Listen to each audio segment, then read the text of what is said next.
তো আজকে হচ্ছে কর্কট রাশি নিয়ে। আপনি কি কর্মর দিক থেকে ডেভেলপমেন্ট পাবেন, নাকি চিটিং হয়ে যাবে আপনার কর্ম, নাকি আপনি কোনো চিটিং বাজের পাল্লায় পড়বেন, নাকি আপনি কর্মের জায়গা থেকে দারুণ ডেভেলপমেন্ট তৈরি করতে পারবেন, নাকি আপনি উন্নতি করতে পারবেন, নাকি আপনি প্রোগ্রেসিং করতে পারবেন, অর্থ আসবে নাকি যাবে। কারণ এই গ্রহগুলির ক্ষেত্রে দেখুন, আপনার ক্ষেত্রে কিছু গ্রহ কিন্তু ট্রানজিট করছে এই মে মাসে। ট্রানজিট করছে বলতে গেলে যেমন ট্রানজিট করছে হচ্ছে গ্রহরাষ্ট্র তো ট্রানজিট করেই গিয়েছে। দেবগুরু বৃহস্পতি এবং রাহু এবং কেতু, রবি, এটা কিন্তু ট্রানজিট করছে। সেখানে দেখুন আপনার ক্ষেত্রে যে কানেকশনটা পাচ্ছি সেটা কিন্তু কর্ম বা বৃত্তিলাভ কিন্তু পাওয়া লক্ষণ দেখা যাচ্ছে। কারণ বৃত্তিলাভ হওয়ার জন্য যেটি কানেকশন তৈরি করছে সেটি হচ্ছে তৈরি করছে দেবগুরু বৃহস্পতি। যদি বলেন যে দাদা ভাই তার তো কর্মপতি তো শনি, তারা শনি কেন দৃষ্টি করছে না? শনিও দৃষ্টি করছে ষষ্ঠে। আপনার মানে ষষ্ঠ ভাব থেকে আমরা বৃত্তিলাভ বা কর্মলাভ বা কর্মের সূচনা বা কর্মের একটা সুযোগ কিন্তু আমরা দেখতে পাই বা পেয়ে থাকি। তার মানে কর্কট লগ্নের ক্ষেত্রে কিন্তু কর্মলাভ বা যারা কর্মহীনতায় ভুগছেন বা যাদের কর্ম নেই বা যাদের কর্ম চলে গেছে তাদের ক্ষেত্রে কিন্তু কর্ম লাভের কিন্তু একটা যোগ কিন্তু দেখা যাচ্ছে। কারণ যেহেতু সপ্তমপতি শনি, অষ্টমপতি শনি, যেহেতু আমার ঢাইয়া যেহেতু কেটে গিয়েছে, ঢাইয়া কেটে যাওয়ার পরে কিন্তু সেই শনি কিন্তু দৃষ্টি করছে আপনার ক্ষেত্রে আপনার 11th হাউসে। তার মানে 11th হাউসে যখন শনি দৃষ্টি করে দিল মানে আয়পতির জায়গায়, তাই মানে কিন্তু ব্যবসা করে কিন্তু আয়পতি হওয়ার জায়গা কিন্তু দেখাচ্ছে। আয় কিন্তু অবশ্যই করে এবারে বাড়বে বা আপনার কিন্তু ব্যবসায় কিন্তু বাড়বে, ফাটকা অর্থ কিন্তু আপনাকে দেবে। এবার যদি অষ্টম ভাব থেকে যদি রাহু যেহেতু কানেক্ট করছে অষ্টম ভাবে, সেখানে আবার বৃহস্পতি দৃষ্টি করছে ষষ্ঠপতি। তার মানে কিন্তু আপনি কিন্তু ব্যবসায় কিন্তু মুনাফা কিন্তু অবশ্যই করে বাড়াবে। বা কর্মের দিক থেকে যেটা বলতে চাইছি, কর্মের দিক থেকে দেখুন সেক্ষেত্রে কর্মের যে যোগাযোগ স্থাপনটা সেটি কিন্তু অবশ্যই করে কিন্তু করবে। কারণ ষষ্ঠ ভাব থেকে যে বৃত্তিলাভ তৈরি করছে এবং সেখানে কিন্তু দৃষ্টি করছে আপনার ভাগ্যপতি এবং ষষ্ঠপতি বৃহস্পতিও সেই ষষ্ঠ ভাবে দৃষ্টি করছে। তার মানে এবার শনিও দৃষ্টি করছে।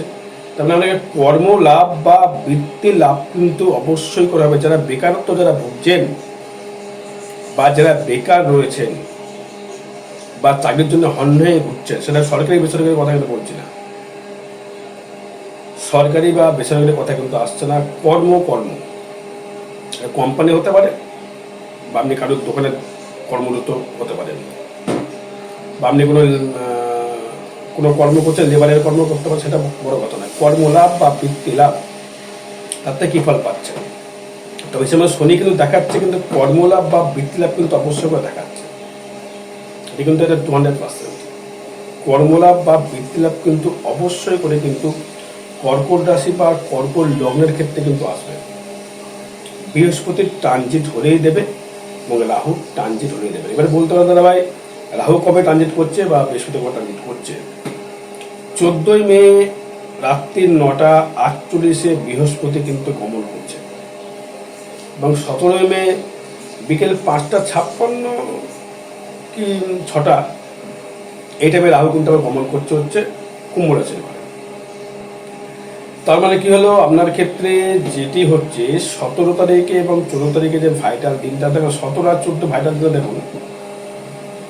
17 মানে হচ্ছে শনির নক্ষত্র, শনির নাম্বার, এবং হচ্ছে 14 মানে হচ্ছে মঙ্গলের নাম্বার। সেই মঙ্গল কিন্তু আপনার পঞ্চমপতি এবং আপনার ক্ষেত্রে কিন্তু দশমপতি। সেক্ষেত্রে কিন্তু কর্কটের ক্ষেত্রে কিন্তু আমি যেটা লক্ষ্য করতে পারছি ট্রানজিট অনুযায়ী তার ক্ষেত্রে কিন্তু অবশ্যই করে কর্মলাভ বা বৃত্তিলাভ দেখাচ্ছে বা ফাটকা ইনকামের যোগ দেখাচ্ছে। যাদের তো ঢাইয়া ছিল, ঢাইয়া আপনার কেটে গেছে ঢাইয়া, এবং সেক্ষেত্রে যেহেতু শনি চলে গেল, ভাগ্যস্থানে শনি চলে গেল, দৃষ্টি করছে একাদশে, দৃষ্টি করছে তৃতীয়। মানে যারা ব্যবসা যারা করছেন, অনলি ফর ব্যবসা যারা করছেন তারা কিন্তু অবশ্যই করে মালামাল হতে পারবেন। কি ব্যবসা? শনি কি কি ব্যবসা ইন্ডিকেট তৈরি করে। প্রথমে আসবো লোহা। লোহা জাতীয় কোনো ব্যবসা, অটোমোবাইল হতে পারে, অটো পাস হতে পারে, ব্যাটারি হতে পারে, ইলেকট্রিক্যাল জাতীয় স্কুটি হতে পারে, গ্রিল হতে পারে, স্টিল হতে পারে, কোনো ডিজাইনিং, হয়তো আপনি কোনো মেশিনারি শিল্পী বা আপনি ধরুন কোনো কাটিং করছেন, কোনো লোহা কাঁচি দিয়ে কিছু কাটছে, সেটাও লোহা ইন্ডিকেট। এবার যে দাদা ভাই তাহলে মাছ বিক্রি করে মাছও তো কাটি বটি দিয়ে, ওটা লোহা, ওটা বলবি শিল্প। মাছটা একটা ব্যবসা বিক্রেতার জায়গা, কিন্তু মাছ কিন্তু শিল্প বলা যেতে পারে না এখানে। আপনি যখন শিল্পের সঙ্গে যুক্ত, দেখুন আপনি টেলারিং কাজ করছেন, হয়তো আপনি টেলার, সে কাঁচি দিয়ে আপনি তাকে ডিজাইন তৈরি করছেন, এবং তাকে মেশিনে সেলাই করছেন। বা আপনার হয়তো গেঞ্জির কারখানা আছে, লোহার মেশিন চলছে, হয়তো মানে গেঞ্জির কারখানা আছে আপনার। বা আপনি কোনো রকম এমন একটা কারখানা তৈরি করেছেন যেখানে লোহার কোনো জিনিস তৈরি, হয়তো আপনার কোনো বোতাম বা হুক লোহার তৈরি হচ্ছে। বা আপনি কোনো পেয়ার পাস তৈরি করছেন আপনার ব্যবসার স্থানে, ব্যবসার জায়গায়, সেটা আপনি লোহার হতে পারে, বল বেয়ারিং হতে পারে, ব্যাটারির কারখানা হতে পারে, অগ্নিতত্ত্ব কানেকশন তৈরি করছে, ব্যাটারি হতে পারে, স্টিল, গ্রিল, লোহা, সোনার উপর ধাতু জাতীয়, যেটাকে অগ্নি সংযোগ দিয়ে লোহার সিস্টেম এটা থাকবে। হয়তো দুরুম দুরুম করে হয়তো আপনি কোনো কামাশালা চালাচ্ছেন, দেবে। বা আপনি 4 চাকার গাড়ির শোরুম বলুন, 2 চাকার গাড়ির শোরুম বলুন, যে কোনো গাড়ি ইন্ডিকেট কিন্তু অবশ্যই করছে, যেটা হচ্ছে পরিবহন ব্যবস্থা। হয়তো মানে গাড়ি আছে কিছু, সে গাড়িগুলো ভাড়া খাটাচ্ছেন, এবং দেখা গেল আপনি কোনো গাড়ির পেয়ার পাস তৈরি, ম্যানুফ্যাকচারে তৈরি করছেন। বা হয়তো আপনি কোনো গাড়ি রিপেয়ার করেন, ভালো সার্ভিসিং সেন্টার আপনার, পেট্রোল পাম্প, ডিজেল, মোবিল, যারা ব্যবসা যারা করছেন, গাড়ি সংক্রান্ত কোনো কিছুতেই ব্যবসা যদি করতে পারেন, তার থেকে ডেভেলপমেন্ট আপনাকে দেবে বা ব্যবসায় উন্নতি দেবে। টাটা মোটরসে কোনো কোম্পানিতে চাকরি করছেন, বা মাহিন্দ্রা কোম্পানিতে কোনো চাকরি করছেন, সেটা ইন্স্যুরেন্সে করুন, বা গাড়ির আপনি কাউকে ইন্স্যুরেন্স দিন, লোন করিয়ে দিন, গাড়ির সংক্রান্ত থাকতে হবে, লোহার সংক্রান্ত থাকতে হবে। বা আপনি ইন্স্যুরেন্স বিক্রি করছেন, বা আপনি LIC বিক্রি করেন, মানুষের জীবন বীমা ফলাফল পাবেন। বা যারা কোনো কোম্পানিতে চাকরি করতেন, মানে কোনো লোহার ব্র্যান্ডেড কোম্পানি হতে হবে, টাটা হতে পারে, মাহিন্দ্রা হতে পারে, বাজাজ হতে পারে, যে কোনো শোরুমের আপনি হয়তো কোনো কর্মরত, সেখানে হয়তো গাড়ি সার্ভিসিং করছে, বা আপনি বাইক সার্ভিসিং সেন্টার, বা আপনি হয়তো লোহা টিনের ব্যবসা, পিরেক, লোহা, টিন, কবজা, হার্ডওয়ার্ক ব্যবসা করছেন। বা হয়তো আপনি কলের ব্যবসা করছেন, কল, আপনার ভেঙে ভেঙে না বোঝালে আপনি বোঝেন না, ভেঙে ভেঙে বোঝাচ্ছে। মোটরের ব্যবসা, মোটর, লোহা, অথবা মোটর চালিত ভ্যান তৈরি করছেন আপনি। বা আপনি কার্পেন্টার, হার্ডওয়ার্ক, হয়তো আপনি কোনো যন্ত্রপাতি তৈরি করেন, কোনো মেশিনারি, রেঞ্জ হতে পারে, যে কোনো মেশিনারি আপনি যন্ত্র তৈরি করছেন। বা বাইক সার্ভিসে বা পেতলের কর্ম করছেন, খুব হার্ড খাটনি, পেতল লোহা দিয়ে কর্ম করছেন। বা পেতলের আপনার দোকান, বা সোনার উপর দোকান ধাতুগত, বা বিদেশে আমদানি রপ্তানি কোনো কর্ম করছেন, লোহা জাতীয়, এদের থেকে কিন্তু অবশ্যই ডেভেলপমেন্ট দেবে। এবং যারা ব্যবসা, এই ব্যবসাগুলোর সাথে যুক্ত যারা বলছি, আরও ব্যবসা আছে যুক্ত যারা যাদের সঙ্গে বলবো, সেটাই হচ্ছে দেখুন খাদ্যদ্রব্যের ব্যবসা করতে পারেন। সেটা হচ্ছে মিষ্ট দ্রব্য বা রিচ দ্রব্য খাবার। অষ্টমে রাহু থাকছে বলে খারাপ ভাববেন না, ফাটকা অর্থ আসবে, ফাটকা ইনকাম কিন্তু আপনাকে দেবে। কিন্তু এই দ্বিতীয় কেতু ঢোকাতে সমস্যা করবে, একটা সমস্যা করবে কেতু, কোনো কিছু সহজে হতে দিবে না। বাধা পাপ বিপত্তি সে করবেই, কিন্তু দেবেই কেতু। দ্বিতীয়ত কেতু কখনো আপনার অর্থকে সেভিংস করে দেবে না, অর্থ আস্তে দিতে বাধা তৈরি করবে। প্রচুর চাপ দেখেছি ধনুর ক্ষেত্রে হয়তো দেখা গেল আপনার কেতু ধনুরাশির ঘরে রয়েছেন, লগ্ন বৃশ্চিক, সেক্ষেত্রে আলাদা জিনিস। সিংহে কেতু খুব একটা ভালো ফল দেয় না, খুব একটা খারাপ ফলও দেয় না, মোটামুটি একটা মিশ্র ফল প্রদান করে। কিন্তু ওখানে ভালো ফল দিতে অক্ষম, পারবে না দিতে ফল। তবে দ্বিতীয় কেতু কিন্তু অর্থ চুরি হতে পারে, কোনো কিছু অর্থ চিটিং হতে পারে। তারপর টাকা ধার দিয়েছেন, টাকা যাতে আপনার জুতো শুকতলা হয়ে চলে গেল।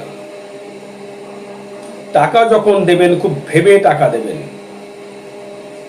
দান করলেন সেটা একদম ঝামেলা শেষ, তুই দান করে দিলাম আর তোকে চাইবো না, মন থেকে ত্যাগ করে দিলেন। যেমন আমি ধার দিলাম তো পাবো, ওই 1.5 বছরে কিন্তু খুব সাবধান থাকতে হবে, খুব সাবধান। এবার আসবো হচ্ছে আমি নক্ষত্র বিশেষ নিয়ে আলোচনায় আসবো। যারা দেখুন যে হয়তো আপনি জন্মেছেন, পুনর্বসু নক্ষত্রে জন্মেছেন, সেক্ষেত্রে কর্কটের ক্ষেত্রে কিন্তু পুনর্বসু নক্ষত্রের ক্ষেত্রে আপনার কিন্তু খাটুনি প্রচুর বাড়িয়ে দেবে, প্রচুর খাটুনি দেবে, প্রচুর দেবে খাটুনি। কর্মের জায়গা থেকে প্রচুর খাটতে হবে আপনাকে, খেটে খেটে খেটে খেটে খেটে কিন্তু আপনাকে অর্থ রোজগার করতে হবে, প্রচুর খাটুনি। কিন্তু বৃহস্পতি কিন্তু থাকছে, আমরা দ্বাদশের বৃহস্পতি থাকছে, সে থাকলেও তার দৃষ্টি থাকবে কিন্তু আমরা 4th-এ, রাহু দৃষ্টি থাকবে সে 4th হাউসে। মানে গৃহ সুখের জায়গা থেকে একটুখানি সমস্যা দিতে পারে, মা বোনের কাছ থেকে লোয়ার পার্সনের প্রবলেম দিতে পারে, ছেলেদের ক্ষেত্রে পোস্টেড গ্ল্যান্ডের প্রবলেম দিতে পারে, লিভার সংক্রান্ত সমস্যা দিতে পারে, সাবধান থাকতে হবে। ব্যয়টা হবে কিন্তু সব জায়গায় ব্যয় আপনার হবে, বৃহস্পতি দ্বাদশে কখনো খারাপ জায়গায় ব্যয় দেবে না, নিশ্চিন্তে ঘুমাতে পারবেন। কর্কট রাশি কর্কট লগ্ন নিশ্চিন্তে ঘুমাতে পারবেন, শয্যা সুখটা পাবেন। বলছি শুনে রাখুন, শয্যা সুখ মানে কি বলতে চাইছে বোঝা হয়ে গেছে আমাদের, আমি আর খুলে বলতে চাইছি। শয্যা সুখ কিন্তু অবশ্যই করে আপনি পাবেন। আপনার মেন্টাল একটা দয়াশীল মেন্টাল হবে। তবে বলবো যারা কর্মের জন্য খুব চিন্তান্বিত রয়েছেন, আমার হিসাবে বলবো কাল সর্বদোষের একটা প্রতিকার করে নেওয়ার প্রয়োজন রয়েছে। কারণ সবকটি গ্রহ কিন্তু সিংহ আর কুম্ভের ভেতরে থাকছে, একটি গ্রহ কিন্তু বাইরে নেই। এবং কেতুর একটা প্রতিবোধন করার প্রয়োজন রয়েছে, দ্বিতীয় কেতু। বাকি আমার জন্মছক দেখতে হবে, প্রতিকার করে নিতে পারলে আমার মনে হচ্ছে একটা সুফল আপনি পেতে পারেন কর্মের জায়গা থেকে। মুখের দাঁতের সমস্যা আসবে, দাঁতের সমস্যা, মুখের মধ্যে কোনো রোগ আসতে পারে, মুখের মধ্যে স্কিন, মুখে দাঁতের মাড়ি ফুলে গেল, দাঁতের সমস্যা তৈরি হলো, মুখে কোনো চামড়া ডিস্টার্বেন্স হয়ে গেল, মুখে ঘাও হয়ে গেল। যারা গুটখা বা কোনো কিছু খান অ্যাভয়েড করে ফেলুন এখন থেকেই। তো শখে একটা খেলেন সেটা আলাদা জিনিস, যারা 12 মাস অল টাইম খাচ্ছেন তারা কিন্তু অবশ্যই সেটাকে অ্যাভয়েড করে দিন। আয় দেবে কিন্তু প্রচুর। আমি বলছি যারা ব্যবসা যারা করছেন তারা কিন্তু কাঁপাবেন, ব্যবসায় মুনাফা প্রচুর দেবে, কর্মের সফলতা অবশ্যই করে অর্জন করতে পারবেন। কিন্তু এই দুটো প্রতিবেদন করে নেওয়া আমার মনে উচিত পুনর্বসু নক্ষত্রের ক্ষেত্রে। এবার আসবো হচ্ছে আমি পুষ্যা নক্ষত্র, শনির নক্ষত্রে 8 নম্বর নক্ষত্রে জন্মেছেন। 8, 9, 10, 11, 12, 13, 14, 15 মৃত্যু নক্ষত্রে থাকবে বৃহস্পতি বা ষোলো যে কানেকশন করছে রাহু এবং শনি, সেও থাকবে একদম দারুণ কানেকশন। তার মানে সেক্ষেত্রে কিন্তু আপনাকে রাহু, শনি এবং বৃহস্পতি কিন্তু একটা সুফলের দেওয়ার জায়গা তৈরি করে ফেলেছে। এবার আপনাকে সেটা নিয়ে ছুটতে হবে কর্মের মাধ্যমে, ডেভেলপমেন্ট মাধ্যমে। যদি আপনার জন্মজাতের কোনো সমস্যা থেকে থাকে সেটা প্রতিবেদন ইমিডিয়েটলি করিয়ে নেবেন। চাকরি কিন্তু আপনি পাবেন, সরকারি হোক বা বেসরকারি হোক বা কোম্পানি হোক, আপনার যোগ্যতা অনুযায়ী। আমি যেটা বললাম দাদা আমি 5 পাস করেছি, ব্যাংকে চাকরি করবো, তো হতে পারে না। আমি যদি এখন ক্লাস 2 পড়ে যদি আমি বলি আমি অ্যাস্ট্রোলজি করবো, তো হতে পারে না। মিনিমাম তাকে গ্র্যাজুয়েশন কমপ্লিট করতে হবে। অ্যাস্ট্রোলজি করতে গেলে গ্র্যাজুয়েশন কমপ্লিট করতে হবে মিনিমাম তাকে। তার মাথায় বোধগম্য, তার অঙ্ক ঢুকবে না, মাথায় ঢুকতে পারে না, এটা একটা অঙ্ক। এবার আসবো কোনো মিথ্যে কেসে জড়িয়ে যেতে পারেন, মিথ্যে কেসে জড়িয়ে যেতে পারেন এবং মিথ্যে কোনো সমস্যায় জড়িয়ে যেতে পারেন। মাঝে মাঝে মুখ দিয়ে হয়তো মিথ্যে কথা বেরিয়ে যেতে পারে, আপনার সাবধান থাকতে হবে। তার মানে পুনর্বসু নক্ষত্র এবং পুষ্যা নক্ষত্র কিন্তু খারাপ ফল পাচ্ছেন না। আর্থিক ডেভেলপমেন্ট অবশ্যই আপনাকে দিচ্ছে। ফাটকা ইনকাম বা লটারি যেমন দেবে, টাকা রাখা দেওয়ার সমস্যা। অষ্টম রাহু অর্থ দেবেই ফাটকা। যেহেতু আপনার পুষ্যা নক্ষত্রের জন্ম বা পুনর্বসু নক্ষত্রের জন্ম, আপনাকে টাকা দেবেই, ফাটকা আপনাকে দিতে বাধ্য হবে। বাকি আমার জন্মচারের ব্যাপার, ট্রানজিট তাই বলছে। মানে আপনার চার আমি দেখিনি, চারটা দেখে লগ্ন সাপেক্ষে রাশি সাপেক্ষে দেখে নিয়ে তার ডিগ্রিগত ভাব নিয়ে দশা অন্তর্দশা, প্রত্যন্ত দশা, সূক্ষ্ম দশা, পানদশা, নবাংশ, নবতারা চক্র, দশমাংশ, সপ্তমাংশ, সপ্তষ্ট বিচার করে চার কোনো বিচার করা হয়। এটা ভাববেন না রাশি মানে আমার ভাগ্য টোটাল চেঞ্জ হয়ে গেল, তা না। পুরো চারটা ডিপেন্ড করবে, চারটার উপর ডিপেন্ড করবে। তবে আপনি কিন্তু ক্ষেত্রে ভালো ফল পাচ্ছেন। টাকা কাউকে ধার দেবেন না, তা এগুলো চিটিং হতে বাধ্য, কেউ আটকাতে পারবে না। বলছি মিলিয়ে নেবেন, আগে থেকে সাবধান করে দিলাম। মুখের দিক থেকে ঘা হতে পারে, সাবধান থাকতে হবে। মুখে যদি ঘা দেখছেন ইমিডিয়েটলি ডাক্তার। কেতু যে কি রোগ দেবে বোঝা বড় মুশকিল, তো চলাফেরায় সাবধান অবলম্বন করতে হবে। যতক্ষণ নয় মঙ্গল তুলারাশির ঘরে যাচ্ছে, বেরিয়ে আছে, যেটা অক্টোবর থেকে যাবে, এখন নয়। চলাফেরায় সাবধান, কারণ মঙ্গল অষ্টমে দৃষ্টি করছে রাহুকে, বুঝতে পারলাম। এবার আসবো আমি অশ্লেষা নক্ষত্র, বুধের নক্ষত্র। ভালো ফল পাবেন না। যে কটা পজিটিভ দিক বললাম সব কটা আপনার থেকে নেগেটিভিটি। অশ্লেষা নক্ষত্র বুধের কেন প্রশ্ন আসতে পারে, উত্তর আমি দিই। অশ্লেষা 9, 9, 10, 11, 12, 13, 14, 15 মঙ্গলের নক্ষত্র। বিপদ নক্ষত্রে গমন করে বৃহস্পতি। বিপদে কিন্তু আমরা দৌড় গোড়াই। পারলে ইমিডিয়েটলি কোনো জ্যোতিষীর পরামর্শ গ্রহণ করে তার চারটা বিচার করে তার প্রতিকার প্রতিবেদন করার। কর্ম যেতে পারে, কর্ম আসবে বলে আমি দেখতে পাচ্ছি না। তারপরে এখানে গেলে আমার ক্ষেত্রে দেখুন 9, 10, 11, 12, 13, 14, 15 1, 2, 3, 4, 5 9, 10, 11, 12, 13, 14 জন্ম সম্পদ বিপক্ষে প্রত্যারী সাধন নক্ষত্র বৃহস্পতি থাকছে। প্রচুর সাধনা করে নিয়ে আপনি পেতে পারেন, কষ্ট করে। 6, 7 এক্ষেত্রে দেখে যায় দেখছি কিন্তু আবার বৃহস্পতি কিন্তু কর্মের দিকে ভালো ফল দেবে। বৃহস্পতি বলছে শনি এবং রাহু, পুনর্বসুর মতো নয় এবং আপনার ক্ষেত্রে পুষ্যার মতো নয়। তো পাবেন, কিছুটা পাবেন, পাবেন না বলবো না, কিছুটা অবশ্যই পাবেন। পুরোটা তো ফুলফিল আপনি পাবেন না, কিছুটা অবশ্যই করে দর্শক বন্ধু পাবেন। বিবাহ যাদের হয়নি বিবাহ কিন্তু হবে। যদি বলে কেন বিবাহ হবে, সপ্তম প্রতি শনি কেন বিবাহ দেবে?